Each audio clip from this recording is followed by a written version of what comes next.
మేఘాల్లో సన్నాయి రాగం మోగింది, మేళాలు తాళాలు వినరండి. సిరికి శ్రీహరికి కళ్యాణం కానుంది, శ్రీరస్తు శుభమస్తు అనరండి.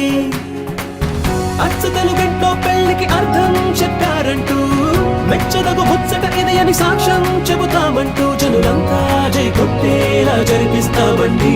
అందాల కుందనపు బొమ్మవని జత చేరు